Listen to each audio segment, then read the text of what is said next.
Buenos días a todos. Vamos hoy a tener nuestra sesión del Diplomado de Ética y Normatividad de la Investigación Clínica. Y el tema de hoy es regulación intramuros de la investigación. Es decir, aquella que se establece dentro del centro de la universidad.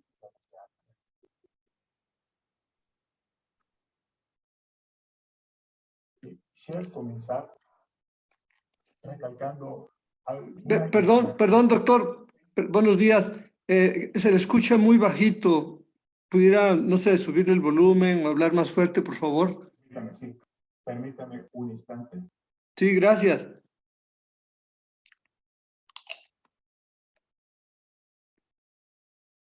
Hola, ¿qué tal? ¿Me escuchan ahí mejor? Hola, 1, 2, 3. Sí, ya un poco mejor. Ok, permítame entonces intentar algo distinto también aquí. Permítame. Buenos días. Ahora sí. Perfecto. La idea aquí central es que tener mecanismos para asegurar la calidad de investigación clínica es una obligación ética para todos los centros. Es decir, no es Ya no se escucha. correctísimo. Debemos de tener mecanismos para asegurar la calidad de investigación clínica. Y esta es una obligación ética. No se trata simplemente de un plus, de un factor adicional que nos ayuda a mejorar, de algo opcional, sino se trata realmente de un deber ético que nos permite garantizar la integridad de los datos y la seguridad de los pacientes. Este es un concepto importante que entendamos, porque frecuentemente asociamos todo procedimiento para la calidad como un valor agregado a lo que ya estamos dando y que es lo indispensable que demos. Por ejemplo, no sé, si abro una cafetería, pues lo importante es que mis clientes reciban el café y que yo reciba el costo del café. Y si implemento mecanismos para que mi cliente siempre esté satisfecho con el café que toma, como los mecanismos de Starbucks o de cualquier otra de estas grandes cadenas de café, pues es algo extra que estoy haciendo para mejorar la experiencia de mi cliente, para mejorar mis ingresos, mi reputación o posicionamiento. Pero que en principio, si el si el cliente va por café y le doy el café, bueno, estoy ahí cumpliendo con lo básico.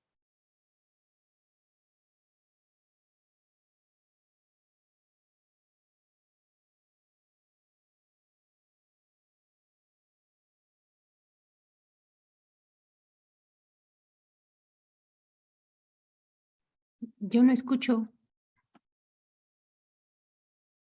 No, ya no se escucha. ¿No? A ver, permítame un instante, disculpe. Ahorita ya se escucha. Ya se escucha. Ya se escucha. Perfecto.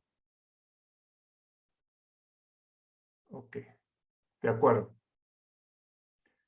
Muy bien. Entonces, el que un centro tenga procedimientos operativos estándar va a ser algo importante, no va a ser un plus, porque no podemos dejar a la memoria o a la buena voluntad de las personas o a la suerte o a la experiencia, a cualquier tipo de cualidad o talento que pensemos que tenemos de manera individual o como centro, a que las cosas salgan bien. Está en juego la seguridad de los pacientes. Así que es una obligación ética para todos. Pero hay centros que aparte requieren un detalle, un nivel de complejidad, un nivel de atención todavía más alto. Y es importante que que nos enfoquemos en que estos centros cuenten con todos los procedimientos operativos estándar, que son una forma de plasmar esos mecanismos para garantizar la calidad en cada uno de los procesos. Si ustedes se acuerdan en los principios de la buena práctica clínica, el número 13, o sea, el último, tenía que ver con establecer mecanismos, procesos de calidad en todos los aspectos del estudio clínico. Y cuando nos acordamos del ejercicio que hicimos sobre diferentes problemas que enfrentaban los centros, casi siempre ese principio, el principio 13, ahí estaba implicado en gran parte de ellos, en prácticamente todos. Hay centros entonces que requieren una atención particular, que son los centros con muchos investigadores, con equipos de trabajo independientes entre sí. Por ejemplo, hospitales en donde el internista A y el cardiólogo B y los pediatras y los neurólogos, cada quien ha formado a través de los años su propio equipo de trabajo. Prácticamente el uno no sabe cómo funciona el otro y sin embargo pues todos convergen en el comité de ética en investigación y todos finalmente responden también por la reputación del hospital. Entonces, estos son centros que necesitan de manera urgente procedimientos operativos que sean comunes a todos ellos. Centros que forman investigadores. Si los forman, pues es imprescindible que tengan procedimientos operativos. Centros también donde la asistencia, docencia e investigación compiten fuertemente por el tiempo de la gente y los recursos que se asignan. Y en donde entonces tiene que estar sumamente claro cómo queremos hacer investigación para que tenga para que cuente con el tiempo y los recursos que le corresponden, para que ocupe el lugar que le corresponde, pero sin interferir, sin hacer daño a las actividades de asistencia y de docencia. Esto, por ejemplo, se ve también en los grandes hospitales públicos, en los hospitales que forman a residentes. Y finalmente el centro, cuyo objeto, cuya razón de existir es precisamente la conducción de estudios en investigación clínica y en donde los más altos estándares de operación son vitales para mantenerse competitivo ante otros centros en la ciudad, en el país o en el mundo. Aquí me refiero específicamente a los centros privados que se formaron precisamente para conducir estudios clínicos casi siempre patrocinados por la industria. Entonces, todo el mundo requerimos procedimientos operativos, pero estos centros en particular van a tener que invertir mayor cantidad de tiempo y mayor esmero. Ahora bien, estos son 4 grandes principios que quiero comentar con ustedes que tienen que ver con cómo hacer buenos procedimientos escritos, cómo hacer una buena regulación institucional. Y para hacerla, tenemos que estar anclados en la realidad del mundo, del país, de la comunidad que atendemos, la realidad de nuestra gente en el hospital, de nuestra institución o centro. Y para hacer unos buenos procedimientos, un buen reglamento de investigación, necesitamos preguntarnos qué debemos hacer de acuerdo a la normatividad nacional e internacional. Y es por eso que estamos tomando el diplomado. Preguntarnos qué necesitamos con base en lo que nos ha pasado y en lo que nos está pasando. O sea, nos ha ido bien, nos ha ido mal en estudios con el investigador A o con el investigador B, nos ha ido bien o mal, o qué problemas hemos tenido, qué retos hemos tenido que enfrentar cuando tenemos estudios en población pediátrica. cuando el reclutamiento es rápido y masivo en estudios en vacunas? ¿Qué nos ha pasado cuando trabajamos con CRO versus cuando trabajamos directamente con el patrocinador? ¿Qué nos ha pasado cuando tenemos más de 5 o más de 10 estudios corriendo al mismo tiempo? ¿Qué necesitamos entonces? De acuerdo a las características de nuestra propia institución y experiencia. La siguiente pregunta, bueno, ¿qué podemos hacer en realidad? Vamos a estar escribiendo procedimientos puramente aspiracionales, lo que nos gustaría poder hacer o lo que podemos hacer. Porque si terminamos escribiendo procedimientos operativos de lo que podríamos hacer si tuviéramos los recursos, si tuviéramos el staff, si tuviéramos el tiempo, pues entonces son procedimientos que no podrán aplicarse en la vida diaria. Entonces, ¿qué es lo que con el staff, con los recursos que tenemos, podemos realmente hacer? Con los horarios de operación, con las normas de la institución, con la realidad de que estamos en una ciudad grande o en una ciudad pequeña. Y finalmente, la última pregunta. Bueno, ¿qué es lo que queremos como institución? ¿Cuáles son los objetivos y las prioridades? ¿Realmente queremos convertirnos en el centro número 1? ¿O queremos simplemente convertirnos en un buen centro? Queremos convertirnos en el centro que reciba de manera masiva estudios clínicos y sea el referente en el país. O quizás algo que queremos en el largo plazo, pero lo que queremos en el corto plazo es esto. Poder simplemente posicionarnos ante los ojos de la industria como personas que hacen investigación de manera íntegra y confiable. O bien somos un hospital dedicado mayormente a la asistencia y lo que queremos es hacer estudios clínicos específicamente que respondan a necesidades de salud que hemos identificado en el hospital y que son estas 3. Si no, realmente no estamos interesados en hacer investigación clínica. ¿Qué es lo que queremos hacer? Muy bien, entonces tenemos que conformar un reglamento o procedimientos operativos que encaje con las leyes y normas nacionales e internacionales, que encaje con la realidad de nuestra institución, con lo que la institución quiere,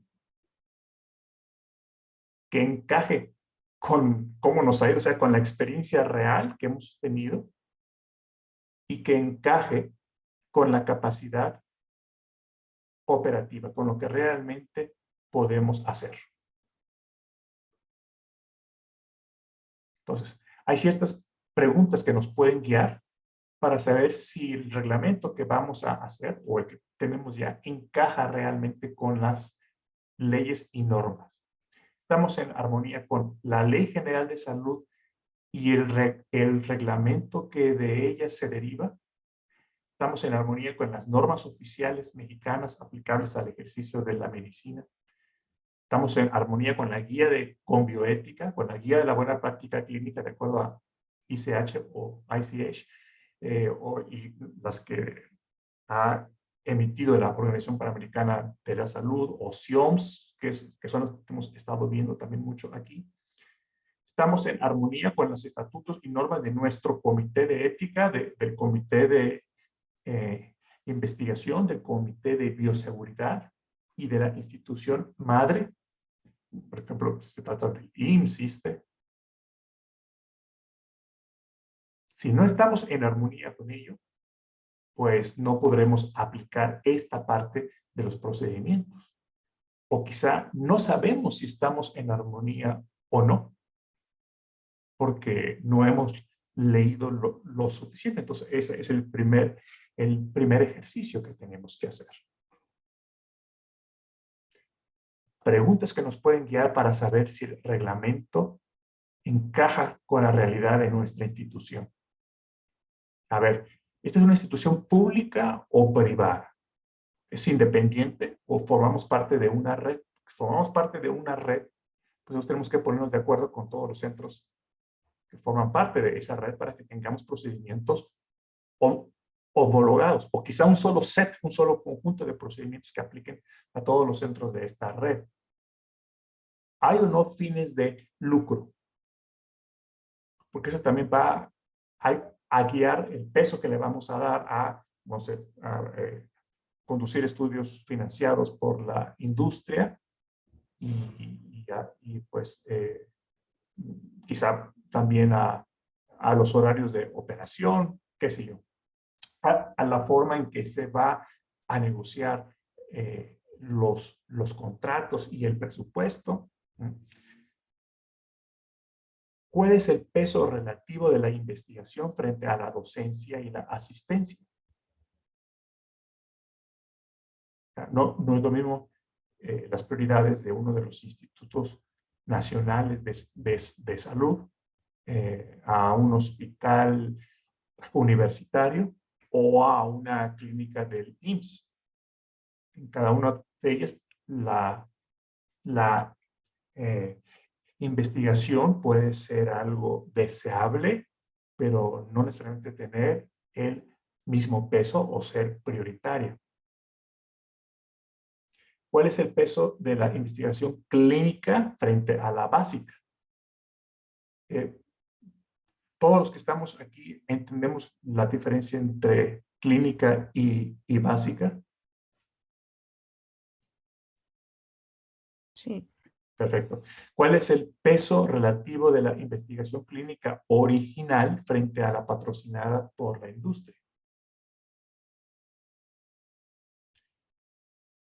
Porque si el peso es más importante para la investigación clínica original, entonces todos los procedimientos estarán hechos también de tal forma que cuando aceptemos trabajos patrocinados sea para impulsar, para financiar a aquellos que sean producidos por los propios investigadores. También quizá los procedimientos internos digan que vamos a poner un límite al número de procedimientos de protocolos o al tiempo disponible de los investigadores cuya principal función es producir investigación original.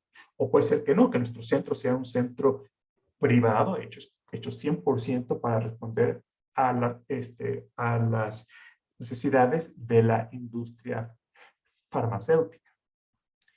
¿Cómo se visualiza la institución a sí misma en el futuro próximo? ¿Qué tanto queremos crecer? ¿Y con qué velocidad queremos crecer? Estamos en una etapa de aprendizaje, estamos en una etapa de consolidación, estamos en una etapa de rápida expansión, estamos en una etapa de transformación, donde vamos a cambiar de un modelo al otro. ¿Cómo se visualiza el centro?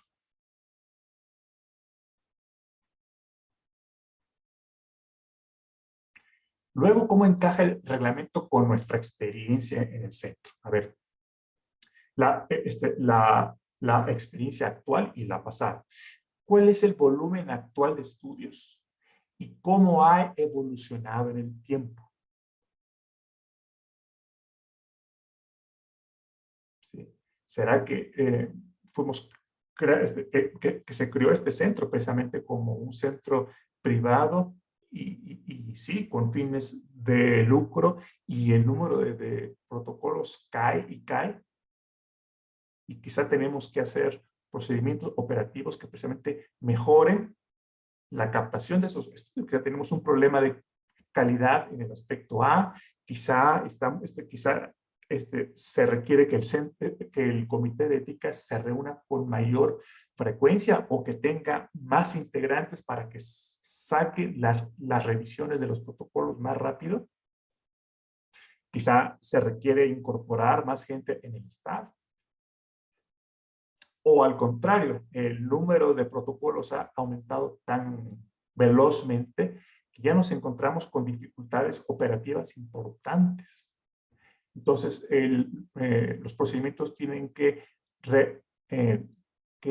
reflejar también que vamos a ser selectivos en el tipo de protocolos que vamos a aceptar conducir, o en el número máximo de protocolos que un coordinador de estudio puede tomar.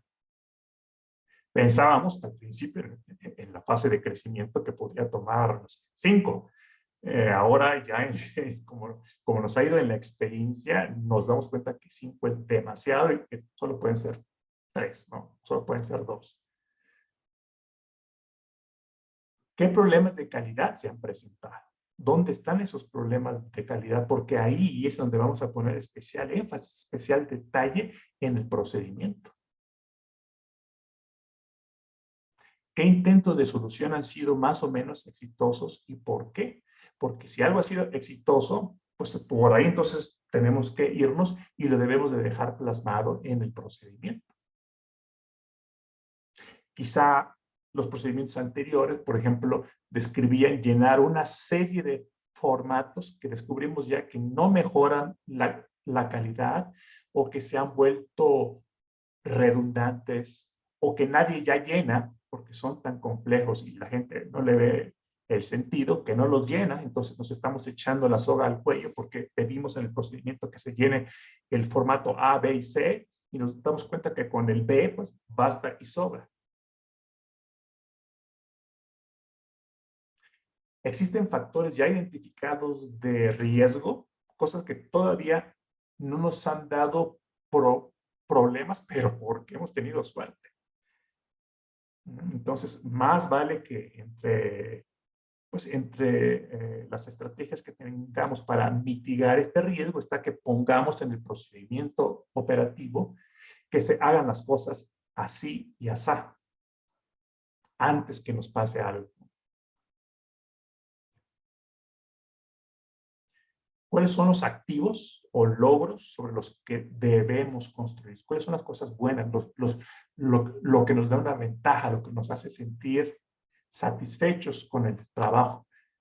Lo que pensamos que nos distingue de otros centros. Porque si son activos valiosos y que podemos perder, pues es importante también que entre las medidas que tengamos para que no se pierdan está plasmarlos en los procedimientos, ¿no? Si nos hemos dado cuenta que, qué sé yo, comenzar a trabajar a las 6 de la mañana es algo que nos ha puesto en ventaja, porque permite que los pacientes puedan ir un poco más temprano a tomarse los estudios, entonces todos los procedimientos salen más rápido y no hemos tenido complicaciones. Pues bueno, si eso es lo que nos está dando éxito, pues quizá convenga plasmarlo ya como un procedimiento operativo.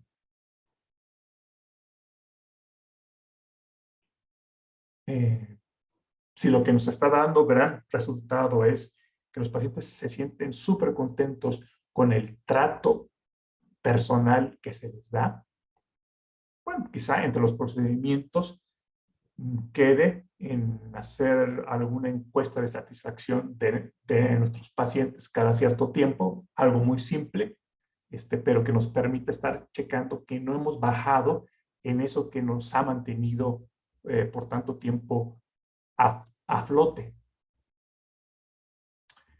¿Cómo afecta el entorno político, económico o social el desarrollo de las investigaciones? Tuvimos pues, recientemente el fenómeno de la pandemia. Habrá situaciones también donde tengamos pues mayor o menor bonanza económica que puede afectar a nuestros pacientes, a nuestra gente también. Y siempre es bueno pensar si hay algo esto que está afectando nuestra operación de tal forma que necesitamos plasmarlo ahí. Ahora con la pandemia, por supuesto, la forma en que funcionaban los centros tuvo que adaptarse.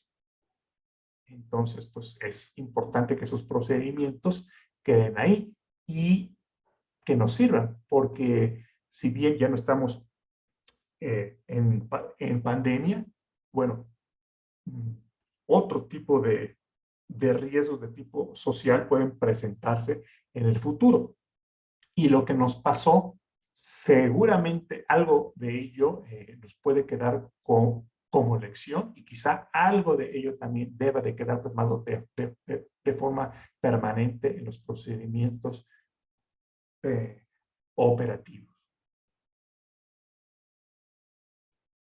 Finalmente, ¿encaja nuestro reglamento con la capacidad operativa del centro, con lo que podemos hacer? Bueno, preguntamos, ¿de qué tiempo y recursos dispone el personal? ¿Con qué talento se cuenta y cuál se necesita desarrollar? ¿Es realmente factible pensar que vamos a contar con un especialista en A o B? ¿Tendremos que mandar a entrenar a las personas que ya tenemos o es factible realmente contratar a otras personas? ¿En qué estado se encuentra la infraestructura física y qué cambios se requieren? No, es posible que el procedimiento operativo refleje un centro con espacios de operación que en realidad no tienen ni va a tener. O quizá es un centro que ya se ha cambiado de sitio 3 veces o ha tenido que renovar o ampliar sus instalaciones varias veces y es posible que la siga haciendo. Entonces es importante que en los procedimientos quede plasmado también qué se va a hacer en caso de que el área A o B quede inutilizada durante cierto tiempo. Eso que quizá no les pasa por la mente a centros que ya tienen instalaciones que han sido las mismas en los últimos 10, 15 años, quizás sea un asunto importante para centros que dicen, pues comenzamos con una casa pequeña, pero pues compramos un terreno grande, vamos a construir, porque tenemos un plan a largo plazo para ampliar conforme esto, pero es que entonces sí es importante tener por ahí un procedimiento de el uso transitorio de instalaciones con otro propósito. ¿Cómo podemos minimizar gastos pero mejorando los resultados? Esto es importante. Hay centros que han funcionado maravillosamente bien en cuanto a calidad durante un año o dos y hemos visto con tristeza que finalmente tienen que desaparecer. ¿Qué pasó? Un mal manejo administrativo que implicaba que hacían un montón de gastos que realmente no eran indispensables para asegurar la integridad de los datos ni el bienestar de los pacientes. Entonces se trata de recortar gastos, pero sin afectar o de hecho mejorando los resultados. En ocasiones nos podemos cuestionar cómo bajar o cortar costos puede hacer que mejoren los resultados. Pues sí, pues los mejorarán en el largo plazo. Porque si no hacemos estos recortes o ahorros, lo que vamos a hacer es que ya vamos a comenzar a fallar en lo que sí es de gran importancia y entonces a largo plazo no vamos a dar ningún resultado, sino que vamos a quebrar. ¿En qué tipo de estudios conviene enfocar los esfuerzos? ¿Y qué tipo de estudios conviene mejor no tomarlos? Hay centros que básicamente toman lo que caiga, ¿no? Y cuando los mandan en su brochure la descripción, dicen, tenemos experiencia en, y ponen una lista de 15 especialidades distintas. Y lo primero que me pregunto es, ¿y serán tan buenos en las 15? A mí me da más confianza un centro que dice, yo estoy enfocado en estas 4 o 5 que he tenido una experiencia y que tengo la capacidad y quiero incursionar en estas 2. Pero en estas otras 7, 8, por el momento no tengo la capacidad operativa ni la experiencia o quizá el interés de incursionar en ellas. No sé si tienen alguna pregunta o algún comentario sobre centros que les ha tocado ver y que quizá no se han hecho alguna de estas preguntas o parece que no se las han hecho y sus procedimientos dicen una cosa pues, que les parece no asentada en la realidad.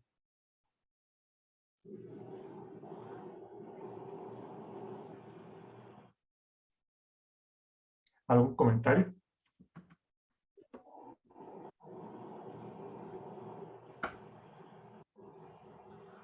Voy a hacer. Okay.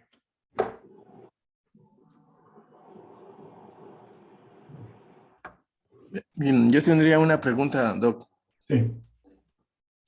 Esta información debería ser, entiendo que mucha de esta información emana, ¿no?, de las autoridades. Debería ser como factible o fácil de tenerla de la gente que se va integrando o cómo hacer o cómo cuestionar sobre qué tenemos de esto.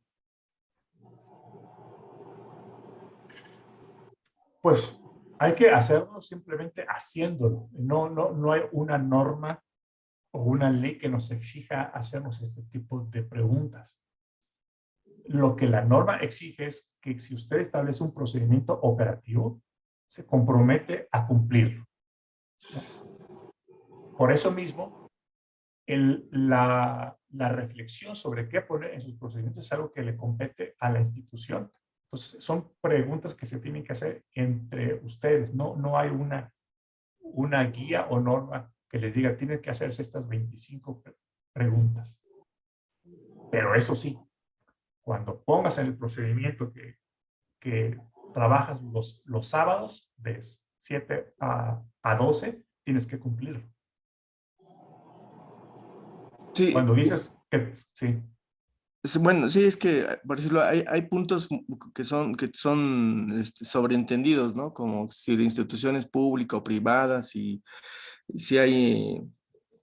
es solo un centro, una red, etcétera, pero por decirlo, hay información que no necesariamente como miembro de un comité se puede tener, ¿no? Como el volumen actual de todos los estudios claro, o exacto, sea, digamos que como que claro. implica como transparencia, ¿no? De información. Muchas gracias por la pregunta. Sí, ustedes como comité de ética, ustedes no son los responsables de escribir estos procedimientos. Su responsabilidad es hacer el coaching o la asesoría a los investigadores y al director del hospital sobre que para que éticamente estemos bien y conforme a la buena práctica clínica, tenemos que tener procedimientos y que para tener procedimientos tenemos que hacernos a nosotros mismos preguntas como estas y otras, ¿no?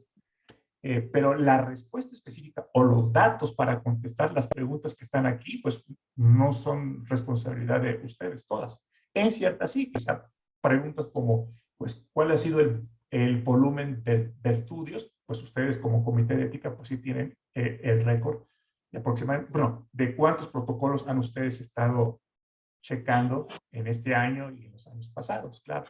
Pero otros como cuáles son las prioridades a largo plazo, pues es algo que el director de la institución o los accionistas, en caso de que se trate de una empresa privada, pues es algo que ellos tienen que contestar.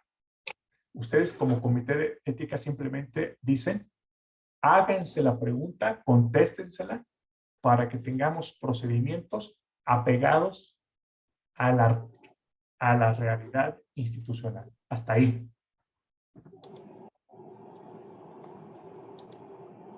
Y que Muchas quien tenga gracias. que contestar esto, pues que lo conteste.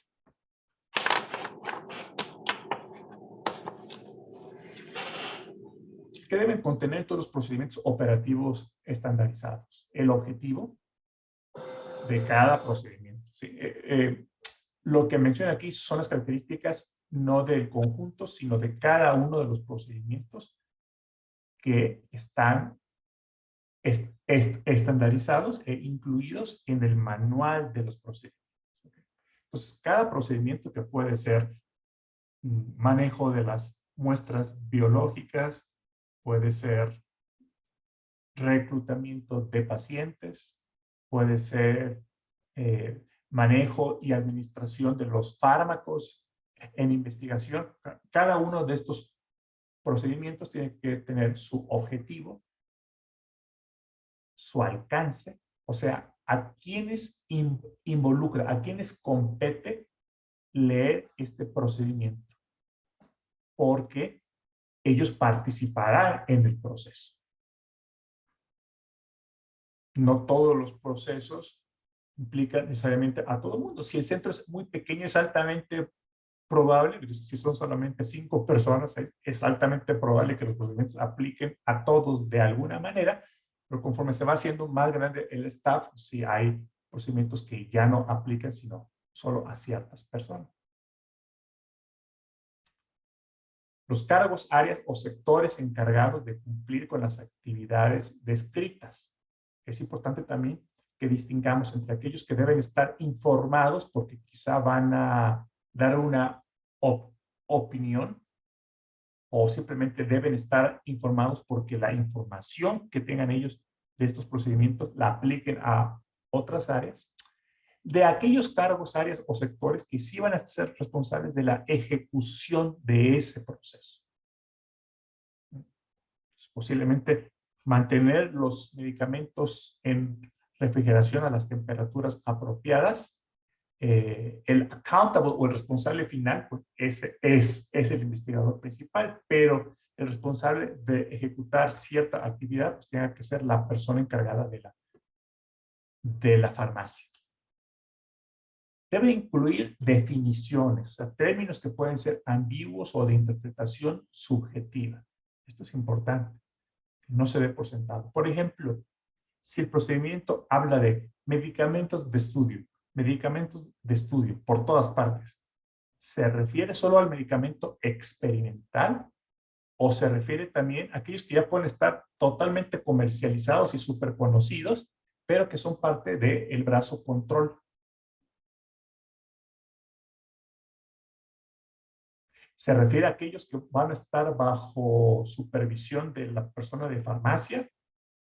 ¿O también a aquellos que el patrocinador compra en la farmacia y los deposita en manos de alguien? ¿No? Entonces, ¿a qué se refiere con medicamento en investigación o medicamento de estudio? O bueno, el término que se vaya manejando. Luego ya viene la parte central del procedimiento, que es el desarrollo, la descripción en orden cronológico de las actividades. ¿Qué hacer? ¿Cómo hacerlo?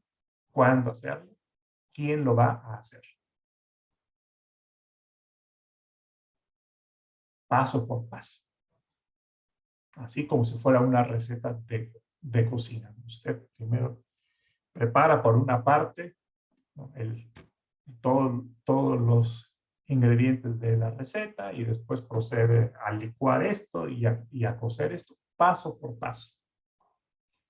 Paso por paso de tal forma y con tanto detalle y claridad que una persona nueva en el staff, una persona que usted contrate mañana, podría leer y entender cómo hacer estas actividades.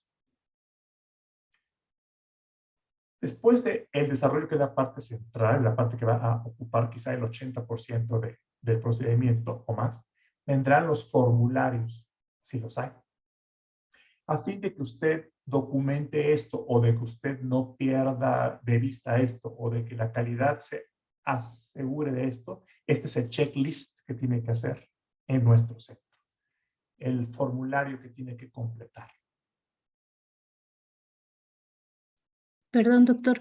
En Sí. el desarrollo del procedimiento, también es muy importante que no sea muy largo, porque luego a veces lo saturan tanto que en lugar de hacerlo en 5 pasos, luego hasta le ponen hasta 15 y está súper Muchas saturado. gracias.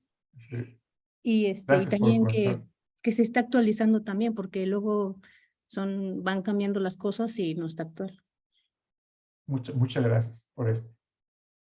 Sí, tendremos oportunidad de checar un poquito después cuáles son los aciertos y los errores más comunes al redactar estos procedimientos.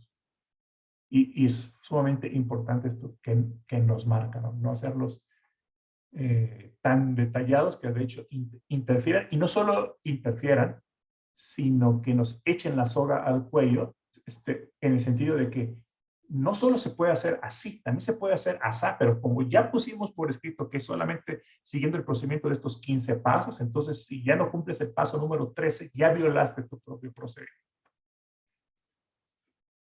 Después de los formularios están las referencias, documentos o normas aplicables que la persona puede consultar.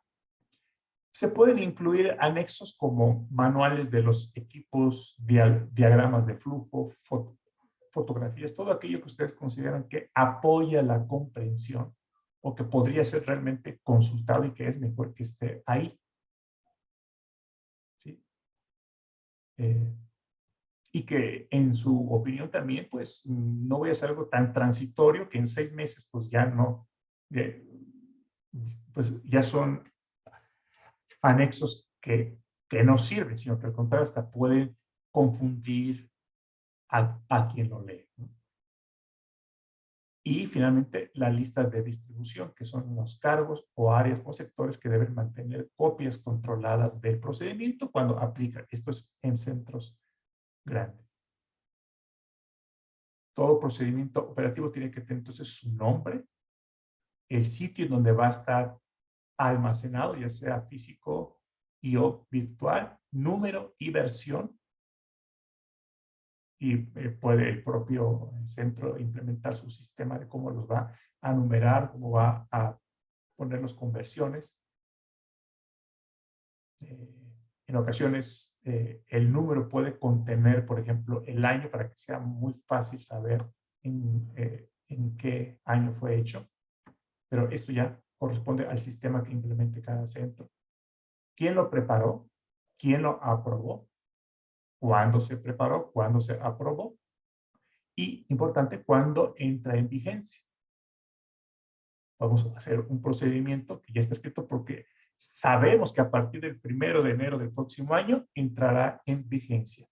Recordemos que tenemos que dar un lapso importante entre cuando el procedimiento ya está preparado y aprobado y cuando entra en vigencia, a menos que se trate de un cambio realmente urgente en el procedimiento, que sería raro, pero bueno, puede pasar, en cuyo caso, pues tendremos que tener una fecha muy corta, pero en general hay que dar un lapso para que la gente conozca el procedimiento y tenga el entrenamiento apropiado, aquí que cuando ya entre en vigencia no sea una sorpresa para nadie.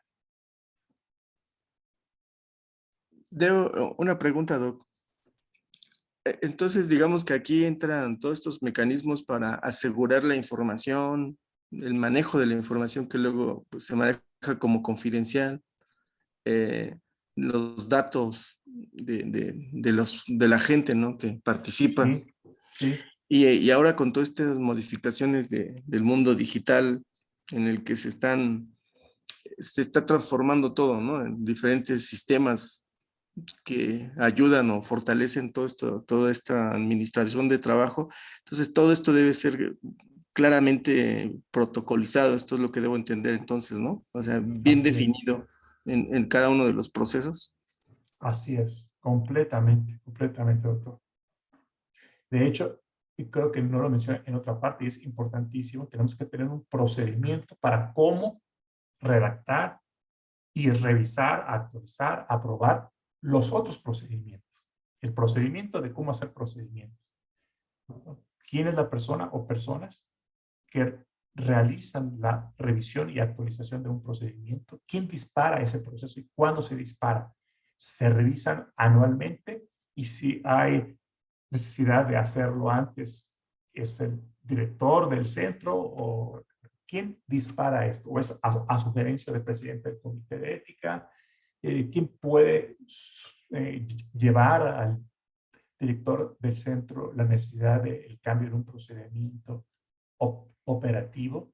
¿Quiénes tienen que ser parte del comité que actualiza o revisa estos procedimientos. Quizá tengamos a miembros del comité de ética que estén presentes para que den su opinión, y personas que trabajen en la ejecución de los protocolos. Quizá el centro ha contratado una o más personas con especialidad en calidad, en la gestión de la calidad, y esas son las personas que van a presidir o van a coordinar el comité que revisa los procedimientos operativos. Y aunque tengamos una persona contratada para gestión de calidad que se encargue el 80 o 90% de su tiempo en esto, bueno, ¿quién va a ser el aprobador final? Tiene que ser una autoridad del centro, el director del centro, que aprueba que así se van a hacer las cosas y que el procedimiento para redactarlo y actualizarlo, pues fue el correcto. Fue un procedimiento basado en otro procedimiento. El que yo llamo procedimiento de cómo hacer procedimientos. ¿Sí? Por ejemplo, su procedimiento de cómo hacer procedimientos, quizá diga que la aprobación tiene que estar siempre 30 días antes de la fecha en que entra en vigencia.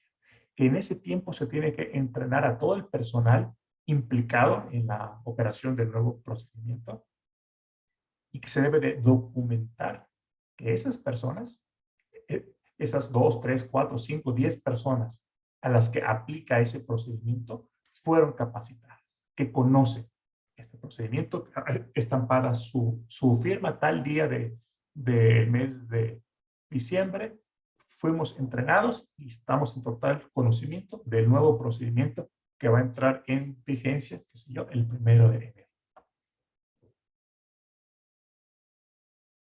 ¿Qué hacer cuando entra un staff, un miembro del staff nuevo? ¿Quién le asignará los procedimientos que debe de conocer?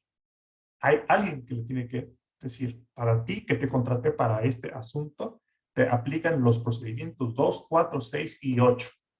Esos son los que tienes que conocer y tienes tantos días para que te familiarices con ellos. Y al término de esos días, pues tengo que tener documentado que lo hiciste, que tú dices que los leíste y que los comprendiste y que tus preguntas se aclararon. Porque cuando venga una auditoría y me diga, ¿por qué es que tu gente no sigue el procedimiento? Y tú me contestas, es que es gente todavía nueva, la contraté apenas hace 2 meses. Entonces, el auditor te preguntará, ajá, ¿y qué procedimiento tienes para capacitar a las personas en el conocimiento de tus procedimientos? ¿Cómo es que les enseñas tus procedimientos? Ah, no, pues ahí están los procedimientos y a la gente se les pide que los lea todos y que los lea en cuánto tiempo. ¿Cómo sabes tú, como responsable del centro, que tu gente sabía qué procedimientos le tocaba leer y que, por lo menos, según lo declaran ellas, lo hizo? Inclusive, si ustedes consideran que un procedimiento es muy crítico, pueden hacer un test, ¿no? Un test de 10, de 20 preguntas que la persona tiene que aprobar con un mínimo de, qué sé yo, el 80%, y lo guardan como evidencia de que la persona está adecuadamente capacitada. ¿Sí? Entonces puede ser por texto, puede ser escrito por una autodeclaración y firma de la persona. Puede ser también que ustedes den una sesión. Puede ser que ustedes digan, bueno, como tengo duda en que la persona entre a la plataforma y lea y comprenda el procedimiento y que, bueno, que no sea tímida como para no preguntar lo que no entendió. Y si no lo entendió bien, es posible, pues, que no ejecute el procedimiento bien. Como no quiero entrar yo en esas complicaciones, mejor doy una clase donde yo estoy presente, la persona está presente y nos vemos cara a cara y ahí platicamos sobre el procedimiento y le enseño. Y al final de la clase, al final de esa hora o de esas 2 horas, se firma un papel de que en tal fecha, tal persona capacitó a esta otra persona en el procedimiento X. ¿De acuerdo? Y Doc, entonces, al ingresar, digamos, que tengo así como que me van llegando las preguntas, perdón. Cuando uno ingresa como miembro de un comité, pues entonces es muy necesario que uno pida, ¿no? Estos procedimientos o todo esto, todos estos lineamientos, ¿no? Que se está discutiendo en este momento. Claro que sí. Sí, Si, digamos un ejemplo, si esto obviamente no se ha tenido, no se ha pedido, no quiere decir que no exista, ¿no? Pero definitivamente sí es una falta de, pues como, ahora sí que de procedimiento de todo, el que teniendo cierto tiempo no se tengan esa información, debo entenderlo, ¿no? de acuerdo completamente con usted. Y este principio aplica pues para toda área del hospital en donde se tengan procedimientos operativos estándar, incluyendo el comité de ética, por supuesto. Estos principios aplican para todos. Hay, sin embargo, ciertas cosas que mencioné aquí, en esta diapositiva, que tienen que ver no con los procedimientos operativos del comité, sino con los procedimientos operativos del centro. Y quizá es cuando me preguntó usted, bueno, ¿cómo es que yo como miembro del comité de ética sé tales cosas? Bueno, quizá estaba usted pensando en los procedimientos operativos del comité y discúlpeme porque yo no fui claro. Aquí yo me refería a los procedimientos operativos del centro. No, sí, sí, así fue mi ¿Sí? pregunta, Doc. Sí, Ah, sí, bueno. sí fue Ah, bueno. así como me respondió, sí me quedó claro. Sí, ahorita más bien lo particularizo, ¿no? Ya más como un miembro del comité. Me pongo como ejemplo, ¿no? Que me han invitado a un comité, pero honestamente yo no, ah, ¿cómo decirlo? A partir de las reuniones, fui entendiendo, ¿no? El sistema un poco en este sentido y bueno, por eso mismo estoy aquí, ¿no? En pocas palabras, en realidad yo no he tenido en mis manos un documento plenamente de algún procedimiento, que es lo que estoy entendiendo. Me apoyo mucho de una persona central en este tipo de eventos, ¿no? Ella es la que digamos, nos concentra, bueno, lo de la agenda, la información, etcétera. Entonces, ¿qué pasaría si ella de pronto no está? Pues sí sería como un caos, me doy en cuenta. Entonces, más bien siento que quien maneja los procedimientos, tiempos y todo es esta persona, ¿no? Contratada expresamente, si entiendo, para ello, ¿no? Pero sí es interesante todo esto que no podemos negar que también debe uno estar informado. Así es, doctor. Muchas gracias. Así es, exacto. ¿Sí? Toda persona que entra al comité de ética, pues que pida, es que quiero saber cuáles son los procedimientos. Y los demás, especialmente el presidente y el secretario también, van a estar proactivamente, no esperando que el nuevo pregunte, ¿verdad? Sino que se le diga, bienvenido a nuestro comité y aquí están los procedimientos de cómo operamos y es importante que usted los cheque, ¿verdad? Y que nos firme quizá el próximo mes, ¿no? Que los conoce ya y que los comprende.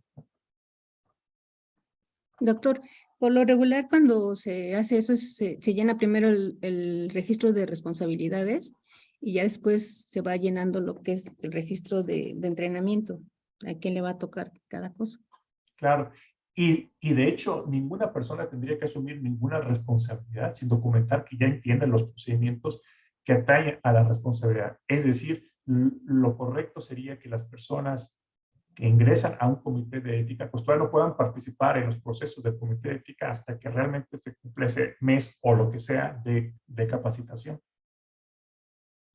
Sí, así es. Bueno, lo dije al revés. Así, sí. Muy bien. Así es.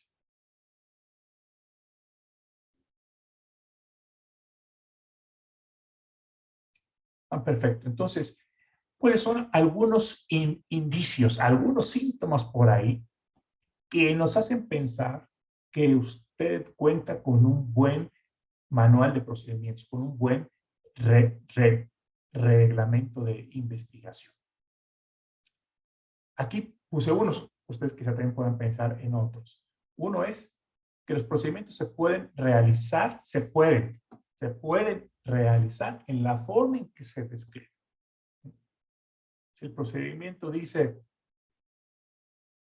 pues, que el centro abre a las 7 de la mañana, pero esto nunca pasa porque no existe alguien que tenga las llaves o que llegue, o, bueno, hay algo que imposibilita que abra a las 7, pues entonces quiere decir que o alguien está incumpliendo con el procedimiento, o el procedimiento está mal porque no es realista, no está fundado en lo real. Fundamentalmente, esto lo vemos cuando sistemáticamente un procedimiento se viola una y otra vez. La primera pregunta que se tienen que hacer es, bueno, ¿es que somos tan malos? Puede ser, ¿no? O simplemente el procedimiento nos pide algo, nos exige algo que no podemos cumplir. Entonces, a lo que hay que cambiar es el procedimiento. Un procedimiento es bueno cuando se puede localizar en segundos para consulta. Y no cuando, caray, ¿dónde está el procedimiento? Pues estaba en este file, ¿no? Pues yo creo que quedó en el archivo compartido X, caray, creo que le cambiamos de nombre o lo clasificamos mal. O, ¿dónde está? ¿Dónde queda? Un procedimiento es bueno cuando rara vez se debate sobre el significado del texto. Cuando todo el mundo dice, pues lo que dice es lo que dice y lo entendemos todos. En cambio, cuando, caray, yo pensaba que lo que significaba era esto, no, no para nada. Pues hay que ir a consultar a quien lo redactó para saber qué quiso decir cuando dijo esto. Si estamos en una situación así, es altamente probable que el reglamento pues, no fue escrito bien. Los nuevos integrantes del equipo de investigación pueden entenderlo con facilidad. ¿Sí? No se necesita tener una amplia experiencia para conocer cada cosa, porque ahí está. Si se usan, por ejemplo, abreviaturas o conceptos que solo competen al comité o al hospital o a investigación clínica, pues se encuentra un glosario con ellos, en donde el integrante del equipo puede ir. Pero si usted lee y no tiene idea de qué hablan, es posiblemente, es probable que el reglamento no esté lo suficientemente bien escrito, que sea un código interno y no algo que realmente enseñe a las personas cómo hacer las cosas. Por supuesto, todo lo que estamos acá son solo indicios, ¿no? Puede ser que haya otras causas, puede ser que el procedimiento sea muy bueno, pero la capacitación sea mala, o que el procedimiento sea muy bueno, pero la supervisión del cumplimiento sea mala. O finalmente, que el procedimiento sea bueno, pero la persona no lo siga por razones personales. Pero si los indicios que muestro aquí se repiten sistemáticamente con los jóvenes, con los de más experiencia, con los nuevos, con los viejos, en diciembre y en marzo, digo, si son cosas que se repiten, ¿no? Pues lo más probable es que el procedimiento no sea el bueno. Es un indicio también que es bueno cuando queda claro no solo el qué y el cómo, sino el por qué. No solo el qué y el cómo, sino el por qué. Y eso tiene que estar en el objetivo del procedimiento también. ¿Qué es lo que queremos conseguir con esto? Cuando las personas no saben por qué hacen lo que hacen, es más probable, primero, que no lo lean, que no pongan esfuerzo para comprenderlo o esfuerzo para recordarlo, y que no pongan esfuerzo entonces para ejecutarlo. Entonces también recuerden incluir en el objetivo un poquito del rationale, de la justificación de por qué, cómo este procedimiento impacta sobre la calidad del estudio, ¿verdad? Sobre la integridad de los datos o la seguridad de los pacientes. nos damos indicio que nos damos cuenta, perdón, que tenemos un buen reglamento cuando hay que modificarlo y todo el mundo ya sabe quién lo preparará, quién lo revisará y quién lo aprobará. Cuando nos encontramos entonces con algo que tiene que cambiarse y nadie sabe cuál es el próximo paso, quizá lo que carecemos es de un procedimiento de cómo hacer procedimientos. ¿Ok? Quizá toda la gente que hizo el reglamento de investigación vigente, pues ya dejó el centro hace 4 años y ya no nos acordamos pues, qué hacer cuando queremos cambiar las cosas. Muy bien, vamos entonces a nuestro primer ejercicio, que es a completar la frase. Aquí tenemos la primera frase. ¿Quién me apoya? Realizar. Ajá, perfecto. La segunda.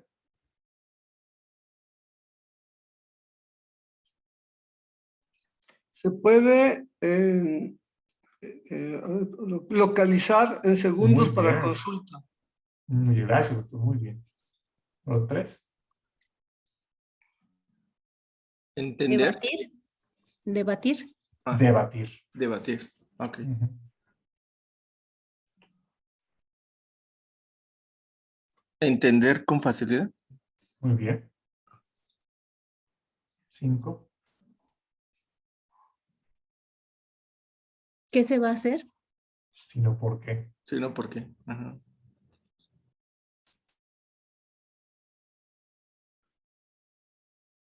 Y aprobar. Muy bien. Excelente. Muy bien. Sí, probar. Perfecto. Con los procedimientos operativos que ustedes han leído de su comité, de cómo funciona el comité, ¿ven ustedes síntomas de que es un buen manual de operaciones? ¿O qué parte creen que les hace falta? Por ejemplo, a lo mejor no se localiza fácilmente. O sea, sí está bien hecho, pero nadie sabe en dónde está.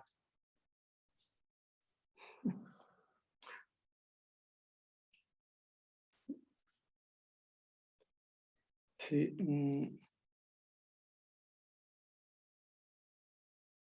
O lo que falla quizá es que no se pueden hacer, o sea, que no se pueden realizar en la forma en que se describe. Ahí dice, no sé, el comité, digo, cada sesión comenzará de esta forma y durará tanto tiempo y se hará en tal sala o qué sé yo, y pues nunca se cumple esto, nunca se cumple porque hay otras circunstancias que, que no contempla este manual y que lo hace poco realista.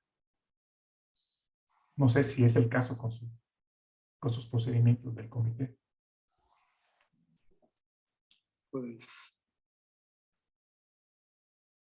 Bueno, en el caso, yo trabajo en un centro y sí está localizable.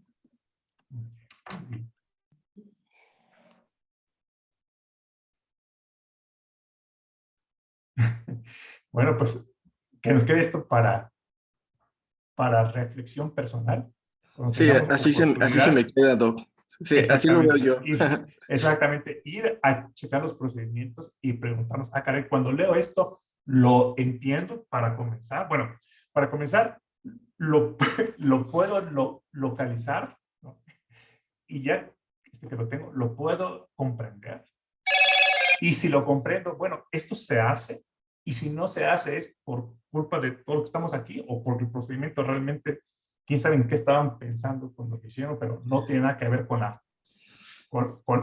lo real, con lo que se puede hacer con la gente con la que contamos. Y es que entiendo también que esto es como, pues al final trabajamos en un colectivo, ¿no? Entonces es en su funcionamiento, ¿no? En su éxito para, para alcanzar sus metas, ¿no? Entonces el hecho de que todos estemos informados o tengamos la misma información, cuáles son en tiempo y forma los procedimientos, pues fortalece esto, ¿no? Al momento que no tenga claridad esto, pues hay lentitud, ¿no? O no el progreso debido. Correcto.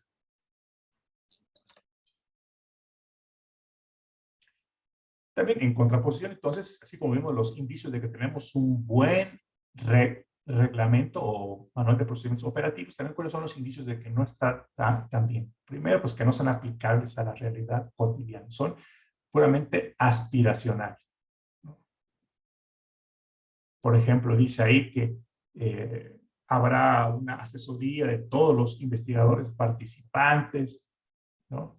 Y que se nombrará un comité asesor para, ¿no?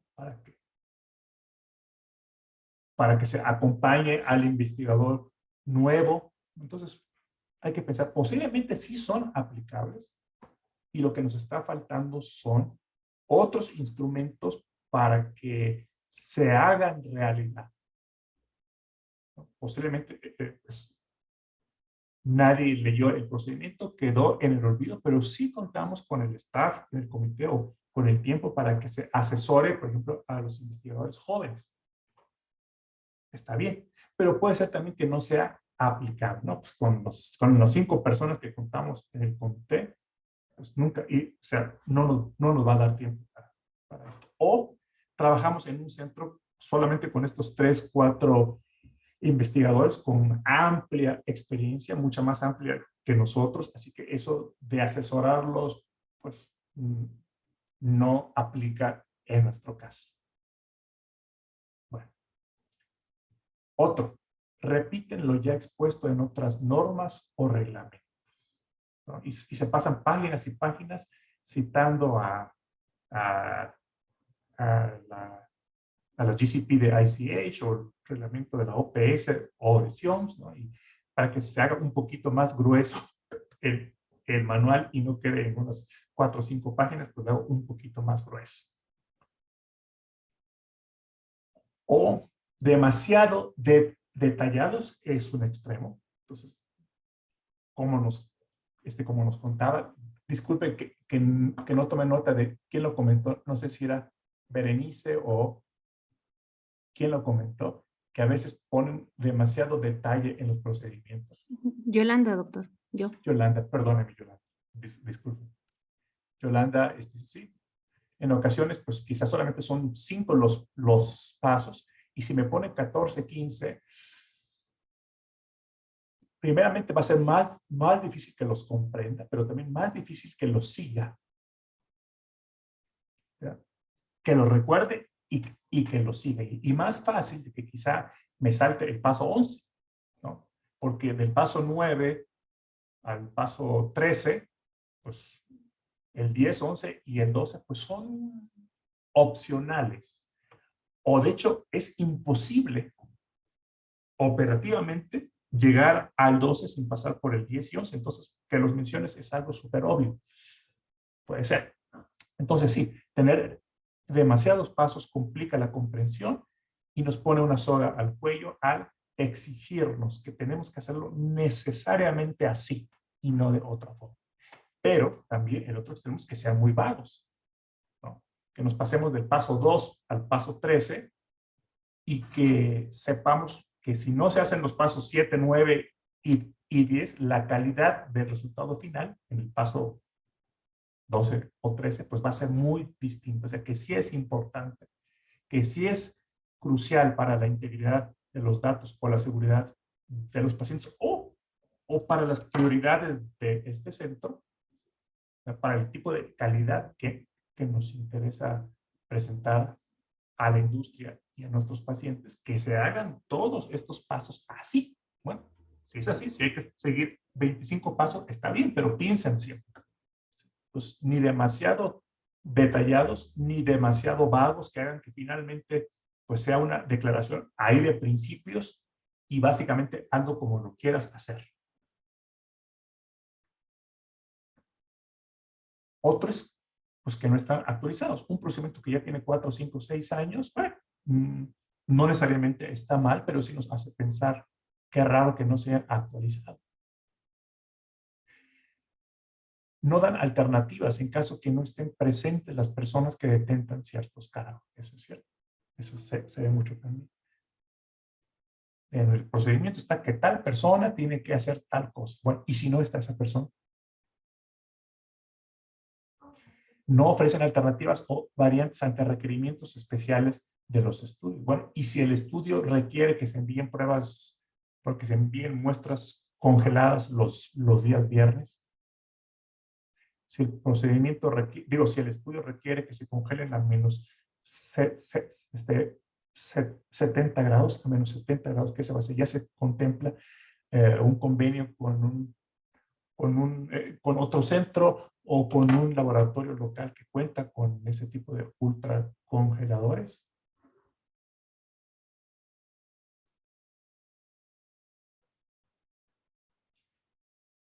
Usan un lenguaje rebuscado, redundante, o prescriben el uso de formularios o instrumentos de control creados sin consultar a quienes los completarán o mantendrán. Esto es muy común también.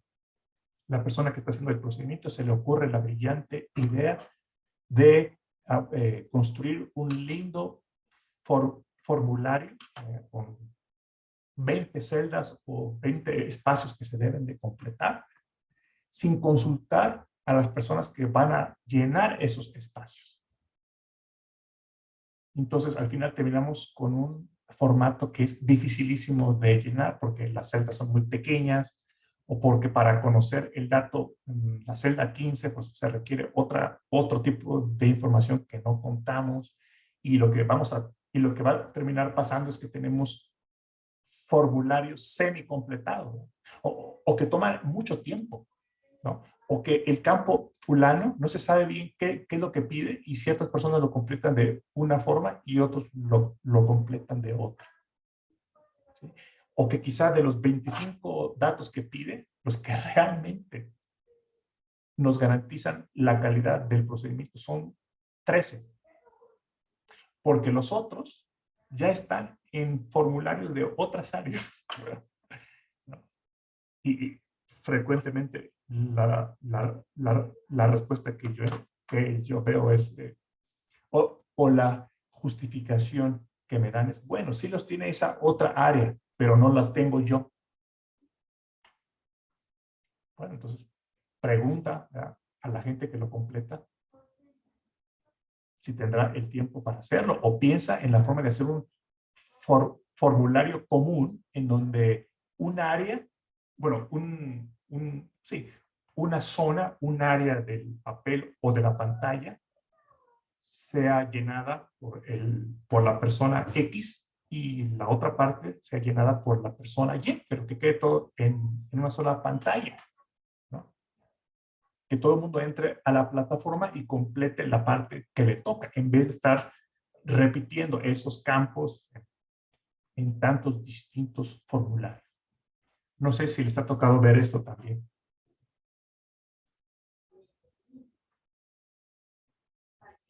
Formularios que siempre quedan incompletos, ¿no? O que la gente pues los llena porque se los piden, pero no tiene ni idea para qué.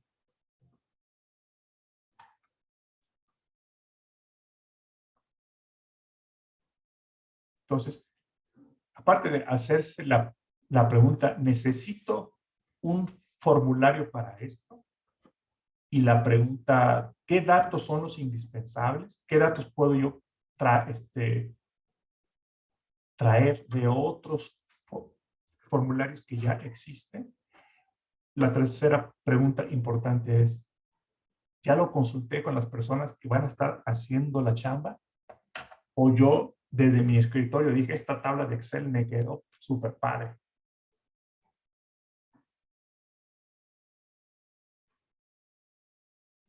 Perfecto. Entonces, aquí viene, creo, el ejercicio más interesante de la sesión.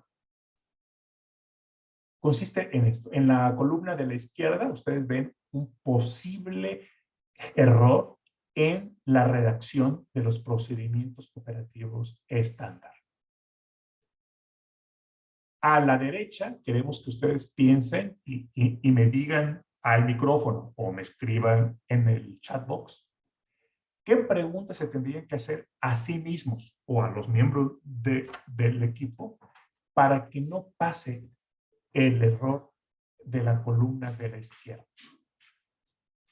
Por ejemplo, tenemos aquí en el caso 1. el error posible en los procedimientos operativos es que pues no son aplicables a la realidad cotidiana, sino son más bien aspiracionales. Y la pregunta que se tienen que hacer es, digo, para que no pase eso, es, ¿de verdad es algo que ya podemos hacer?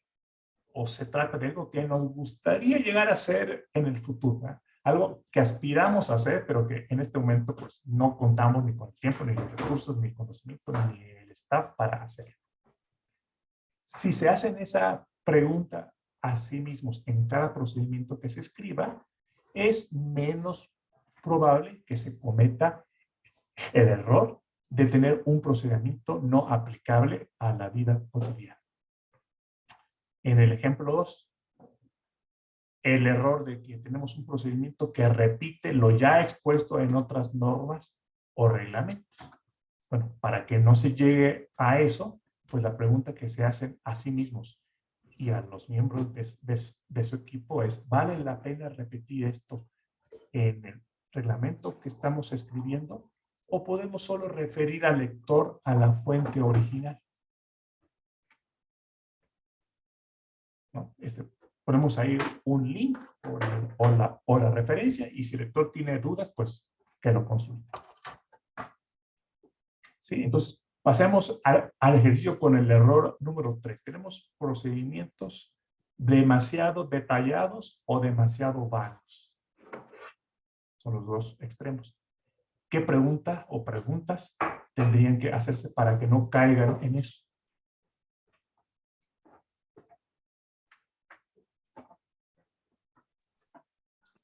Yo me preguntaría, ¿es claro o es conciso? Queda igual, ¿verdad? Ajá. Bueno, Tal digo, vez sería, doctor, para comenzar está bien. Pero sí, que si adelante. no se realiza como debe de ser, como dice ahí, ¿en qué repercutiría en el paciente o en la Maravillosa seguridad del pregunta. paciente? Exactamente. Ustedes tienen la sospecha de que el paso número 8 como que es puramente opcional. Entonces, pero no lo saben bien porque no es un procedimiento con el que ustedes estén 100% familiarizados. Así que la pregunta que le van a hacer a quien sabe es, oye, ¿y si el 8 no lo hago o lo hago de esta otra forma, qué pasa? Exactamente. Esa es la pregunta de oro. Si la respuesta es no, pues no. En realidad no pasa nada, solamente que lo pusimos porque para que a la gente no se le pase hacerlo así. Bueno, pero si se le pasa hacerlo así, ¿qué ocurre? No, pues, ya Porque que me lo luego llega a preguntas, pasar, ¿no? nada. Sí, también, ¿No? exactamente. Ese es el otro lado de la moneda. Si crees que puede pasar esto, es porque ¿qué? ¿Qué es lo que está pasando antes que produciría esta complicación? Pues que hay gente que lo acostumbra a hacer X y hay gente que lo acostumbra a hacer como Y. Entonces si es tan importante eso para el resultado final, a lo mejor pues tienes que colocarlo como parte del procedimiento. Entonces aquí te falta un paso. Un paso que en ese momento consideraste que era obvio, pero que ya te das cuenta al contestar la pregunta que te hago, que pues si no se hace exactamente así, tendremos un riesgo importante para el éxito o el objetivo final de este procedimiento.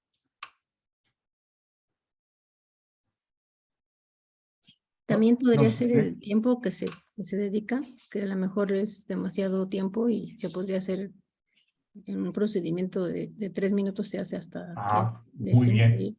Exactamente. Entonces, aquí la pregunta va como, quizá no es que se necesite esto, porque sí es importante, pero se necesita hacerlo exactamente así, porque toma tiempo y podría ser un procedimiento mucho más breve. Si el qué es algo de lo que no podemos escapar, pues el qué tiene que estar ahí. El procedimiento tome 5 minutos o tome 30 o tome 3 horas. Si se tiene que hacer, se tiene que hacer, ¿no? Pero ahí la pregunta no es tanto en el qué del procedimiento, sino en el cómo. Hay posibilidad de una alternativa para hacer esto esto mismo, que reconozco que se tiene que hacer, pero más rápido o a menos costo o con menos molestias para el paciente o con menos molestias para el staff. Claro. Si la respuesta es pues sí, se podría hacer más rápido y no sería tan molesto para el staff, pero realmente repercutiría sobre la calidad del resultado final. Pues bueno, pues la respuesta es pues bueno, tenemos que hacerlo, aunque nos dure 3 horas. Pero ya les hice la pregunta, ya los cuestioné, que es lo importante. ¿Se les ocurre otra más, otra pregunta que se tiene que hacer?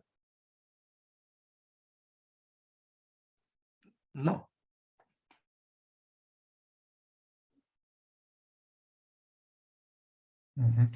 Para saber si son demasiado vagos, también quizá valga la pena preguntarse, bueno, aquí entre el procedimiento 3 y el 4, siento como que falta algo, pero no estoy seguro. Entonces yo te pregunto, si hago exactamente las cosas como dice el paso 3, ya no necesito nada más para comenzar a hacer el paso 4. O sea, no necesito que nadie me dé ningún dato, no necesito checar el equipo X, no Sería necesito... Ajá, como en función dígame. del objetivo que se busca, ¿no? O sea, ¿cubre el objetivo que estábamos buscando o queda abierto o queda incompleto, inconcluso?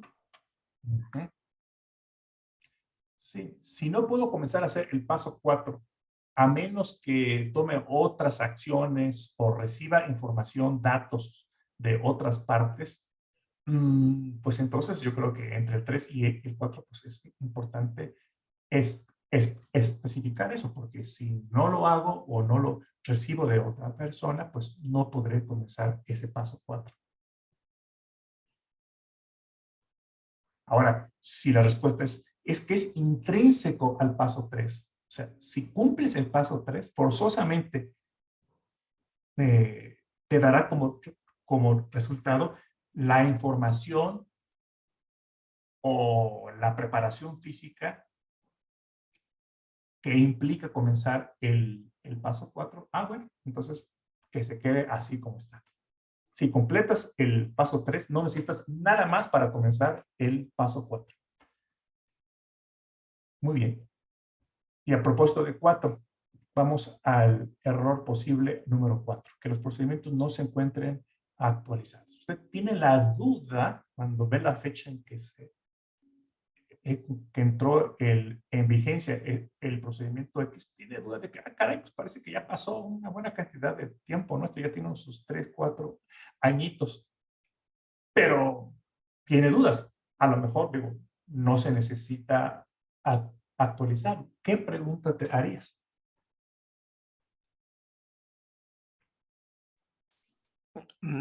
Responde con con la innovación tecnológica que se tiene en estos tiempos. Ay, buena pregunta. O sea, no ha salido nada en estos últimos 3, 4 años que nos permita hacer X o Y más rápido o eficientemente en cuanto a innovación tecnológica.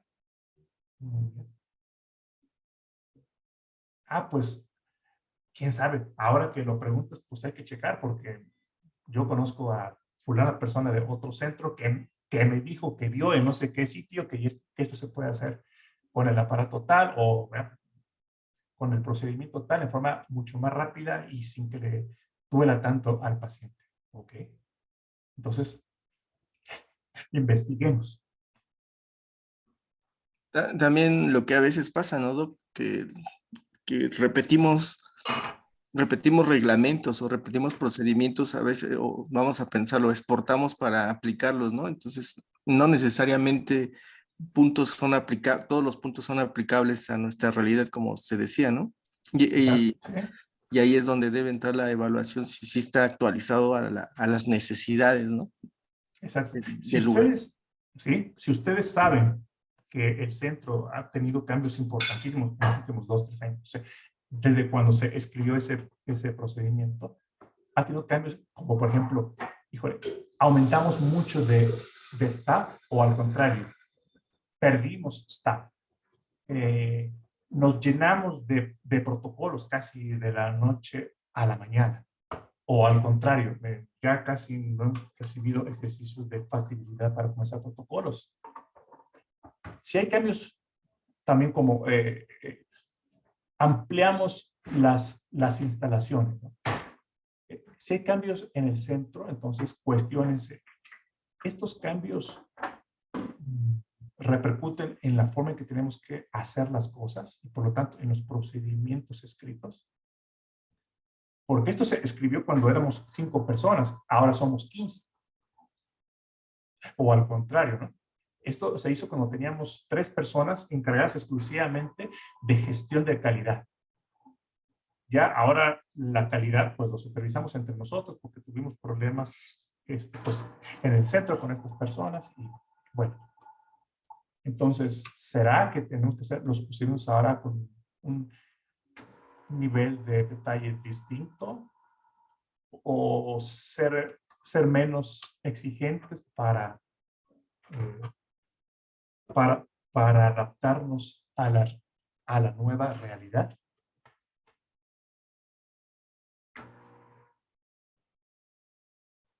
¿Qué más piensan que pueden preguntarse? Para saber si están actualizados o no.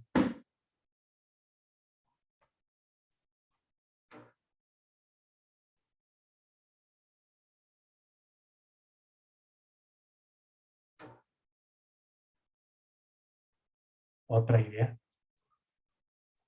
Supongo Bueno, que también aquí ¿sí? va a intervenir mucho la experiencia de los integrantes, ¿no? De la gente que conforma, ¿no? Las instituciones y todo eso. Y por qué no decirlo, a veces tenemos procedimientos que cuando llega alguien de otro, con mayor experiencia o ha estado en otro lugar y nos demuestra, ¿no? Que a lo mejor hay puntos en los que ya, no, a lo mejor uno no lo ha visto, ¿no? No tenía duda de esos puntos, pero ante su perspectiva a veces nos hace ver que sí están, si no caducos, pues cerca de estarlo, ¿no? Sí, doctor, de acuerdo completamente. Y aprovechando el hecho de que ustedes están aquí tomando el diplomado, pues sí, pensarse, bueno, estos procedimientos que conocíamos antes de tomar el diplomado, ahora que tenemos todas estas perspectivas, ¿no valdrá la pena checarlos otra vez? Muy bien. Pasamos al error número 5. Procedimientos que no dan alternativas en caso que no estén presentes las personas que detentan ciertos cargos. ¿Qué se preguntaría?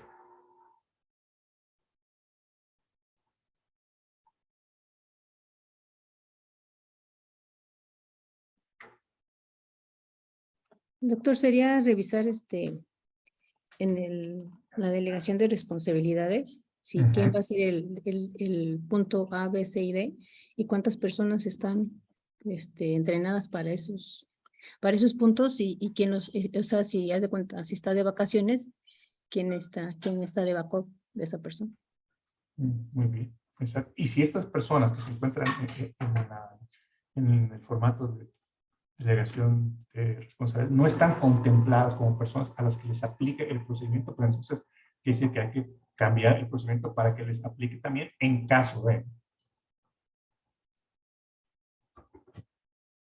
También puede ser que lo que sea más práctico es, bueno, si no está la persona encargada de este procedimiento, bueno, y que aplique para todos los procedimientos de la parte A o de un procedimiento en particular, que es, si no se encuentran estas personas, el investigador principal o el presidente del comité de ética, de acuerdo al procedimiento de que se trate, ¿claro?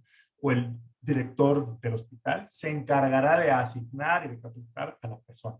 Entonces, puede ser que tengamos una cláusula que nos respalde para cualquier eventualidad de ese tipo, ¿no? Y claro, el entrenamiento de tal persona tendrá que hacerse al tiempo y documentarse de tal forma, ¿no? Error 6. no se ofrecen alternativas o variantes ante requerimientos especiales de los estudios. Aquí tiene mucho que ver con su experiencia en estudios clínicos para hacerse preguntas, preguntas que realmente hagan que la gente piense dos veces en lo que está escrito.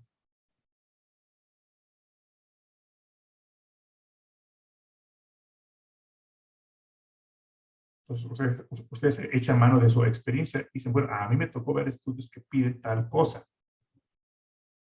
¿Han pensado en que podemos quizá participar en estudios que pidan qué? Que pidan muestras de farmacocinética, que estudios en oncología en que necesitemos uso de, qué sé yo, de bombas de infusión o de enfermeras con entrenamiento en quimioterapia o una campana de flujo laminar o ¿han pensado que se requiere conservar muestras a menos 70? ¿Han contemplado esto? No, es que nunca nos ha tocado un estudio así. Ok. Ok, pues si no les ha tocado un estudio que pida eso, la pregunta que sigue es, ¿nos interesa participar en este tipo de estudios? Porque creo que sepan que este tipo de estudios existen, ¿no? Y aquí en la ciudad o en el país se hacen. Entonces, ¿nos interesa o no nos interesa? Si no nos interesa, está perfecto, ¿no? Entonces, quizá también si tenemos algún tipo de procedimiento sobre la factibilidad, ahí tiene que quedar claro que no vamos a participar en estudios en población pediátrica o que tengan complejos exámenes de farmacocinética o que requieran el equipo A, B y C. No vamos a participar en eso. Porque no tenemos ni la experiencia o ni todo el equipo o pues tampoco tenemos con los recursos y el interés de desarrollarlo. Entonces, una pregunta puede ser que si es necesario que discutamos escenarios diferentes, ¿no? O Sí. sí, ¿qué haríamos, no? Así como un ejercicio de que no necesariamente lo tenemos, pero ¿qué haríamos, no? Que discutir en ese sentido potencialmente desde lo que usted está diciendo, ¿no? Desde no nos interesa, lo bateamos, o si sí nos involucra y podríamos abordarlo, ¿no? Exactamente, sí, así es. Quizá ustedes comiencen a participar en estudios que exigen que se infunda cierto fármaco con una ventana de tiempo de más o menos 3 días, por ejemplo. Entonces ustedes ponen en el calendario para sus pacientes que lo van a poner, que lo van a infundir, no sé, cada martes o, bueno, cada lunes. Pero resulta que el paciente les dice que el lunes será imposible que asista porque emprende un viaje, pero sí hay posibilidad de que se le infunda el sábado.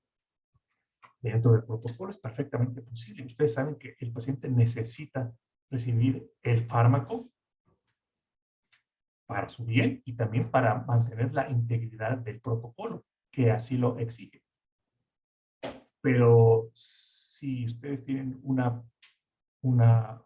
manual de procedimientos que dice aquí se elabora de lunes a viernes,